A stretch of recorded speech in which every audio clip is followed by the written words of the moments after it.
xogayaha dawladda hoose iyo qaar ka mid ah xildhibaanada golaha deegaanka ee magaalada Hargeysa ayaa kormeer ku soo galaabixiyay qaar ka mid ah xaafadaha magaalada Hargeysa kuwaas oo ay dhibi ka soo gaadhay roobkii shalay ka da'ay magaalada Hargeysa. xogayaha oo arrimahaasi ka hadlaya waxa uu yiri sida tan: qolada sun power ee leerka leen harkaha taadsan ilaa imaka caasimada gudeeda ilaa imaka waxa laga qaban tii harkaha wax ka qaban karo weedaan wax weeyaan waa dib kale oo ima karto weeyaan leerkii baa shidan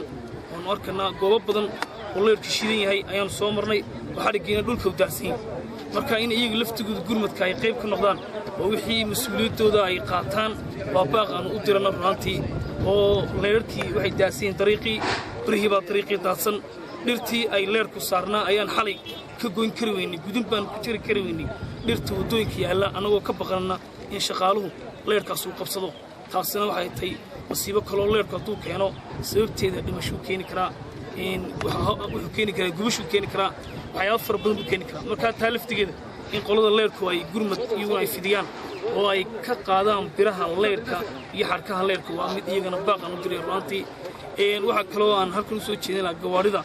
aan xilliga roobka aan socon karayn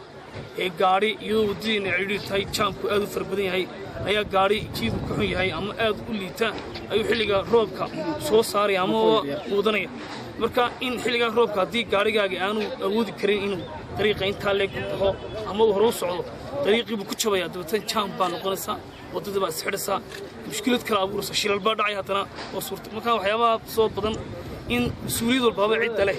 in sideeda ay u qaadato mas-uuliyadda ay u gurmato ayaanu halkan u soo jeedinaa.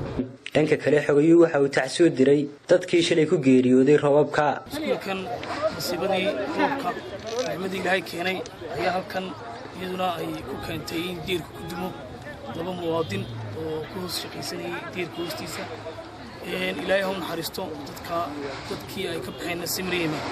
ilaahay ha ka siiyo.